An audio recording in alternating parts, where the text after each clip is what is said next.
Irmãos e irmãs, vamos a mais um momento da nossa liturgia da palavra, que eu transmito sempre nos meus endereços telemáticos. @Paulo Roberto Maciel 7919. Você pode ir direto ao YouTube. Também pode ser @Paulo Roberto Maciel 6 no Instagram. Liturgia que eu transmito aqui referente ao dia 22 de junho de 2025. É o domingo, 12ª semana do tempo comum, no ano litúrgico C. A cor dos paramentos litúrgicos é verde, conforme eu estou simbolizando com esse cachecol aqui, com esse lenço.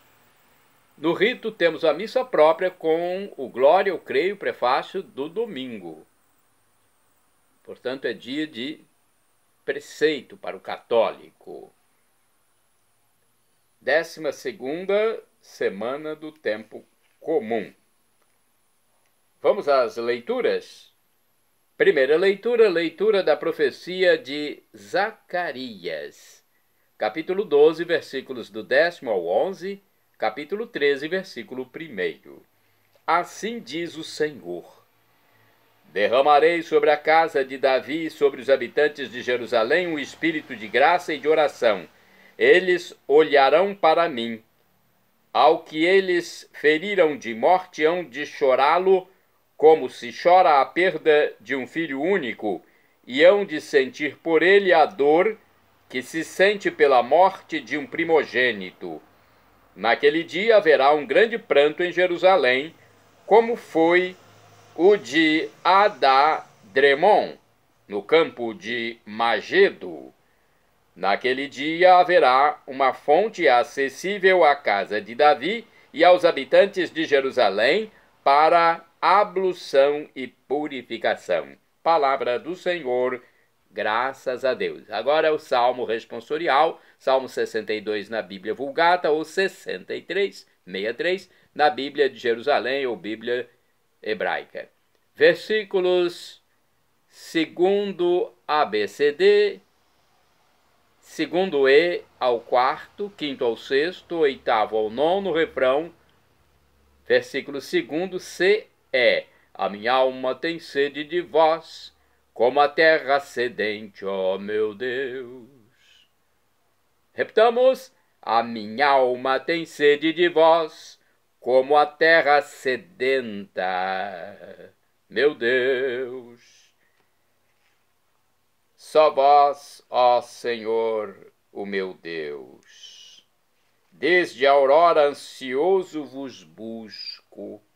A minha alma tem sede de vós, minha carne também vos deseja. A minha alma tem sede de vós, como terra sedenta, ó meu Deus.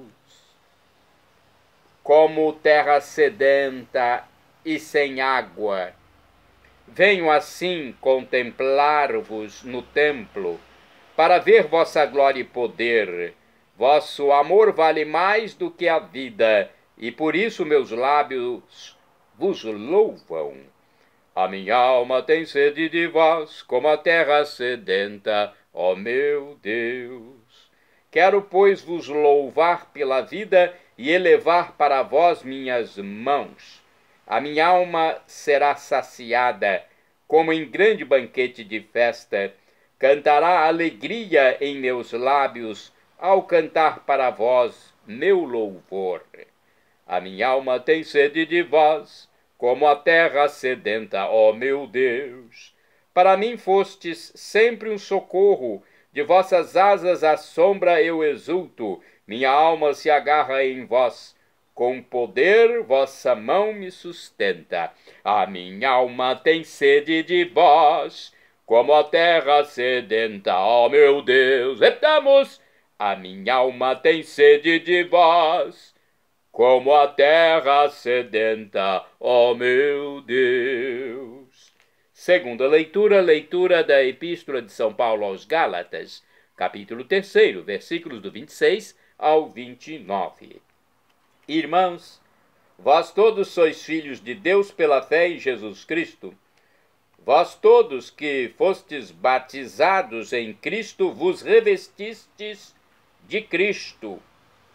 O que vale não é mais ser judeu nem grego, nem escravo nem livre, nem homem nem mulher, pois todos vós sois um só em Jesus Cristo. Sendo de Cristo, sois então descendência de Abraão, herdeiros segundo a promessa. Palavra do Senhor, graças a Deus. Agora vamos ao Evangelho. Evangelho de hoje, escrito por São Lucas, capítulo 9, versículos do 18 ao 24. Vamos aclamá-lo primeiro e depois proclamá-lo. Vamos recepcionar o Evangelho? Aleluia, aleluia, aleluia, aleluia. Minhas ovelhas escutam minha voz estão elas a escutar. Eu conheço então minhas ovelhas que me seguem comigo a caminhar. Comigo a caminhar, aleluia, aleluia, aleluia, aleluia. O Senhor esteja convosco, Ele está no meio de nós. Proclamação do Evangelho de Jesus Cristo, segundo São Lucas. Glória a vós, Senhor. Pelo sinal da Santa Cruz, livra-nos Deus, nosso Senhor, dos nossos inimigos. Certo dia, Jesus estava rezando no lugar retirado, e os discípulos estavam com ele. Então Jesus perguntou-lhes: quem diz o povo que eu sou? Eles responderam: uns dizem que és João Batista, outros que és Elias, mas outros acham que és algum dos antigos profetas que ressuscitou. Mas Jesus perguntou: e vós? Quem dizeis que eu sou? Pedro respondeu: o Cristo de Deus. Mas Jesus proibiu-lhes severamente que contassem isso a alguém e acrescentou: o Filho do Homem deve sofrer muito, ser rejeitado pelos anciãos, pelos sumos sacerdotes e doutores da lei, deve ser morto e ressuscitar no terceiro dia. Depois, Jesus disse a todos: se alguém me quer seguir, renuncie a si mesmo, tome sua cruz cada dia e siga-me. Pois quem quiser salvar a sua vida vai perdê-la, e quem perder a sua vida por causa de mim, esse a salvará. Palavra da salvação. Glória a vós, Senhor. Vamos agora saber um pouco mais. Somos chamados a nos compadecer das muitas vítimas da violência. Somos convidados a superar em Cristo todas as discriminações. Somos desafiados a professar nossa fé em Jesus Cristo e segui-lo com desprendimento. Esta Eucaristia nos desafia a confessar que Jesus Cristo é o Cristo de Deus, como disse Pedro, fonte do amor e da vida. Nossa fé nos impele a derrubar toda barreira discriminatória e reconhecer que em Cristo somos um. Só assim teremos condições de segui-lo na fidelidade dia a dia. Por sua palavra, Deus derrama um espírito de graça e piedade sobre cada um de nós, convidando-nos a nos revestir de Cristo e reconhecer nele ungido a quem nos cabe seguir, segundo o livro Liturgia Diária. Bem, vamos saber um pouco aqui do livro de Zacarias, uma explicação. Zacarias, capítulo 12, versículos do 10º ao 11 e 13, capítulo 13, versículo 1º. Olha, o primeiro ato exigido para a reunificação é reconhecer Deus como único, absoluto. Em seguida, reconhecer os pecados de idolatria cometidos O transpassado aqui designa o próprio povo que por seus pecados sofreu a punição do exílio. Então essa é a explicação para Zacarias. João, capítulo 19, versículo 27, aplica a Jesus essa imagem por ter ele assumido os pecados de todos. O processo de purificação não é simplesmente um ato, é uma atitude, um processo contínuo que exige a refontização da própria vida em Deus. É uma explicação não muito popular, né? Mas é uma explicação. Vamos agora saber de Gálatas, a carta de São Paulo, a epístola, capítulo 3, versículos do 26 ao 29. O papel da lei terminou com a chegada de Cristo. Pela fé nele e pelo batismo, os homens se revestem de Cristo, isto é, são transformados para se tornarem imagem dele, conforme está na carta aos Colossenses, capítulo 3, versículo 11. Em Cristo, portanto, os homens ficam libertos de qualquer lei e de qualquer diferença que possa privilegiar uns e marginalizar outros. Agora temos o Evangelho, Lucas, capítulo 9, versículos do 18 ao 24. Não basta declarar, aceitar que Jesus é o Messias. É preciso rever a ideia a respeito do Messias, o qual, para construir a nova história, enfrenta os que não querem transformações. Por isso, ele vai sofrer, ser rejeitado e morto. Sua ressurreição será a sua vitória, e quem quiser acompanhar Jesus na sua ação messiânica e participar da sua vitória terá que percorrer caminho semelhante, ou seja, renunciar a si mesmo e às glórias do poder e da riqueza. No livro Palavra e Vida temos também uma explicação, uma interpretação sobre esse evangelho. Evangelho escrito por São Lucas, capítulo 9, versículos do 18 ao 24. É uma Léxio Divina, leitura orante. Leitura proposta. Se alguém quer vir após mim, renegue-se a si mesmo. Tome cada dia sua cruz e siga-me, porque quem quiser salvar a sua vida, irá perdê-la, mas quem sacrificar a sua vida por amor de mim, irá salvá-la. Meditação. Acreditar em Jesus não quer dizer saber de cor as orações da igreja, mas segui-lo como ele viveu, doando-se aos irmãos. Ele nos pede que não ponhamos a nós mesmos no centro de nossas preocupações, mas aos outros. Eis o significado de perder a própria vida, pôr os outros no centro e não a nós mesmos. A oração sugerida: Senhor, que eu não faça esporadicamente um gesto de generosidade, mas mantenha essa disposição dia a dia. Ação: não me colocarei como centro das atenções, mas deixarei os outros falarem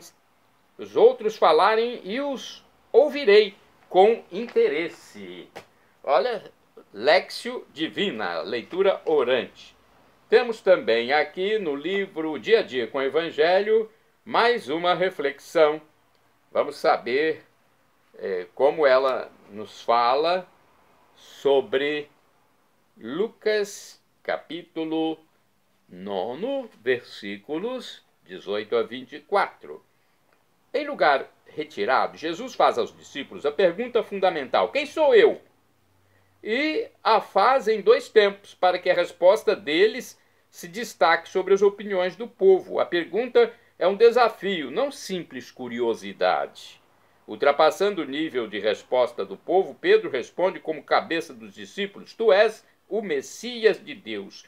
Isto é, o ungido de Deus que vem implantar a era da justiça e da paz, conforme Isaías 11, versículos do 1 ao 9. Os discípulos, porém, terão de percorrer longo caminho até compreenderem a verdadeira identidade de Jesus.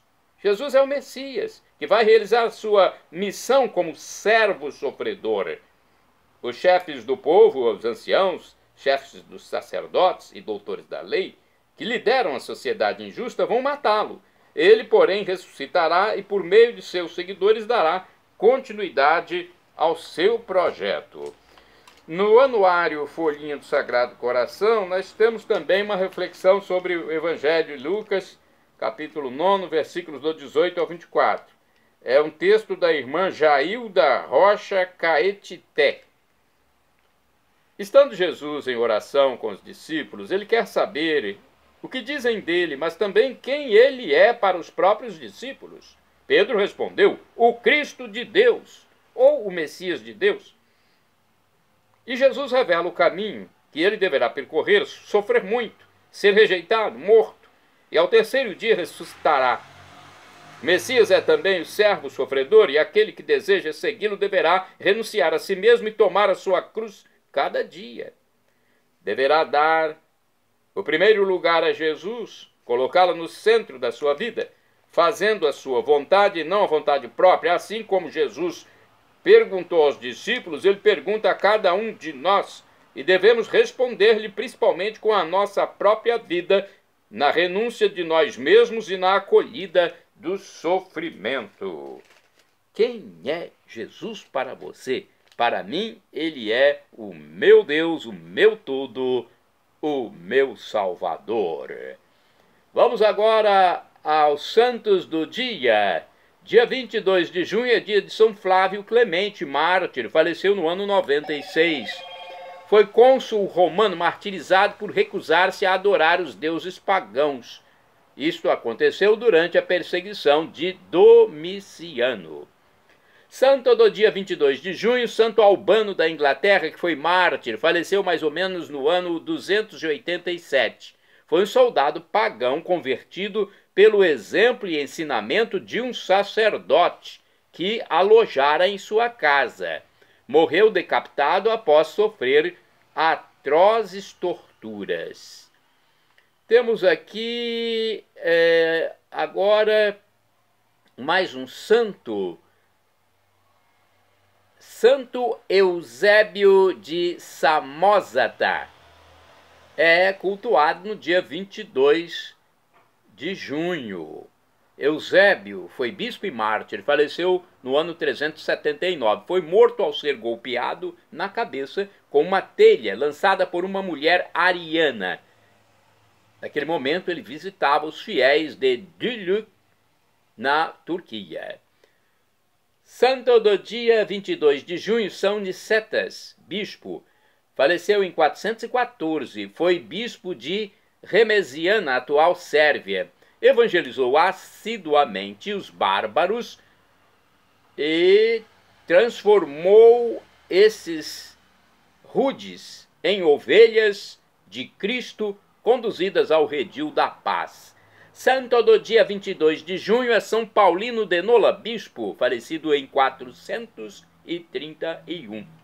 De nobre família romana, foi nomeado cônsul e governador em Campânia. Convertido por Santo Ambrósio e Santo Agostinho, abandonou a carreira de riqueza pelo ideal evangélico, retirando-se à vida eremítica em Nola, onde posteriormente foi nomeado bispo. De acordo com o site comshalom.org, Paulino de Nola é considerado um dos grandes padres da Igreja do Ocidente. Foi contemporâneo de Santo Agostinho e, assim como ele, muito ajudou a Igreja no campo doutrinário e teológico. Era um jovem francês de temperamento artístico, descendente de uma rica família da elite do poderoso Império Romano. Nasceu em 355 em Bordeaux, na França, lugar esse onde tudo favoreceu para que pudesse desenvolver uma promissora carreira no mundo político.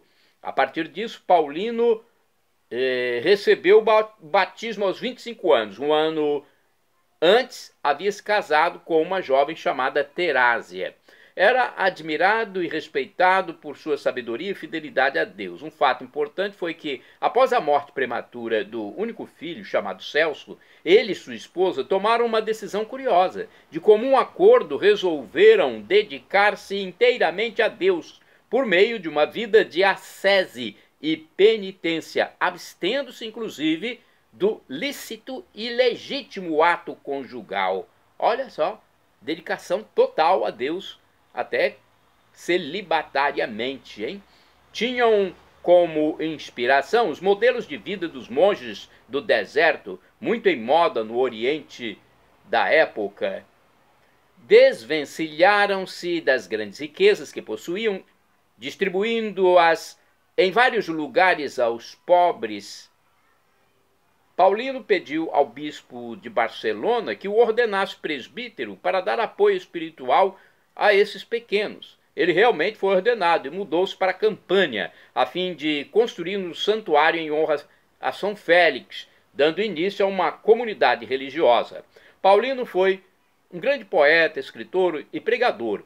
Algum tempo depois foi sagrado bispo de Nola, em Nápoles, na Itália, ministério que exerceu até a sua morte no ano 431. Bem-aventurado do dia 22 de junho é o Beato Inocêncio V, Papa. Faleceu em 1276, depois de haver recebido o hábito dominicano e ensinado teologia em Paris, na França. Inocêncio foi nomeado bispo de Lyon e mais tarde eleito papa. Nos 4 meses que durou seu pontificado, empenhou-se em unir a sé romana às igrejas separadas. Santo do dia 22 de junho, São João Fischer, bispo, e também outro santo junto com ele, São Tomás Moro, foram mártires. Faleceram em 1535. O primeiro foi bispo de Rochester e cardeal, o segundo chanceler do reino e homem de inabalável fé. Ambos foram decapitados por se oporem ao divórcio do rei Henrique VIII da Inglaterra. Vamos a mais alguma informação sobre Santo Tomás Moro. Santo Tomás não, São Tomás, porque quando o nome começa com consoante, fala-se São. Quando começa com vogal, aí é santo. São Tomás Moro, então. Olha, de acordo com o site do Vaticano, Tomás tinha uma grande fama de homem íntegro e jovial, um juiz justo, culto e estimado por todos da sua região. Então, ele se sobressaía, inclusive pelos humanistas europeus. Ele era conhecido pelo seu senso de humor e sua fina inteligência, como transparecem em suas obras e em sua vida. Porém, Tomás Moro era, acima de tudo, um homem de grande fé. Filho de advogado, nasceu em Londres em 1478. Em sua vida privada, frequentava os franciscanos em Greenwich e, por um período, na Cartucha de Londres. A seguir, casou-se com Jane Colt, com a qual teve 4 filhos. Ao ficar viúvo, casou-se novamente, desta vez com Alice Middleton. Como esposo e pai, dedicou-se à educação intelectual e religiosa de seus filhos, em sua casa, sempre aberta a amigos. Tomás trabalhou como membro do parlamento e assumiu diversos cargos diplomáticos. Em 1516, escreveu sua obra mais famosa, a Utopia. Tornou-se novamente juiz e presidente da comunidade, presidente comunal, como se chamava na época, da Câmara Comunal. Como conselheiro e secretário do rei, comprometeu-se com a reforma protestante. Contribuiu para a elaboração da obra A Defesa dos 7 Sacramentos, que valeu a Henrique VIII o título de Fidei Defensor. Teve ascensão irrefreável até chegar ao ápice. Foi o primeiro leigo a ser nomeado grão-chanceler. Transcorria o ano de 1529. Alguns anos depois, em 1532, sua vida teve uma mudança determinante. Tomás pediu demissão. Assim, para sua família, abriam-se as portas de uma vida de pobreza e abandono. Sua história entrelaçou-se com a vida do rei Henrique VIII, decidido a se casar com Ana Bolena. Esse assunto é histórico, hein? O rei que quis divórcio. O soberano pediu ao arcebispo anglicano de Cantuária, Thomas Cranmer, para declarar nulo e sem efeito seu casamento com Catarina de Aragão. Em uma escalada de oposição, chegou até pedir também para que o Papa Clemente VII aceitasse sua liderança como chefe da igreja na Inglaterra. Em 1534, o ato de supremacia e o ato de sucessão marcaram um momento decisivo. Tomás Mouros já havia se retirado do mundo político, logo não podia aprovar a decisão do rei e, acima de tudo, não queria abjurar a lealdade do Papa. Em 1534, Tomás foi preso na Torre de Londres, mas não foi suficiente para se retratar. A conduta do silêncio que havia adotado não foi suficiente para salvá-lo. Então, enfrentou um processo durante o qual pronunciou sua famosa apologia sobre a indissolubilidade do matrimônio, o respeito pelo patrimônio jurídico, inspirado nos valores cristãos, a liberdade da igreja em relação ao Estado. Por isso, Tomás Mouros, ou Moro, foi condenado por alta traição e decapitado em 6 de julho.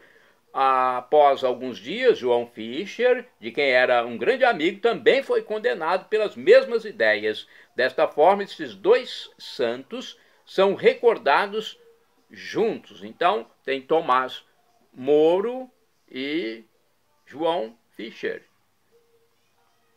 A liturgia da Igreja Católica os recorda no mesmo dia, 22 de junho. Tomás Mouros foi um homem apaixonado pela verdade, admirado pela integridade, afirmou Bento XVI em seu discurso no Westminster Hall, com a qual teve a coragem, o discurso, não é isso? Concordância aqui, com o qual teve a coragem de seguir a sua consciência, mesmo, não, está falando aqui da coragem, então é isso mesmo. Então, Bento XVI diz que Tomás Moro foi um homem apaixonado pela verdade, com a qual teve a coragem de seguir a sua consciência, mesmo à custa de desagradar ao soberano, de quem também era bom servidor, e preferiu servir primeiro a Deus. Shalom Adonai é uma expressão hebraica que significa a paz de Deus, é o que eu desejo para todos vocês. El Shaddai, também do hebraico, significa Deus onipotente, Deus todo-poderoso, Ele proverá aquilo que você deseja, se for para o seu bem.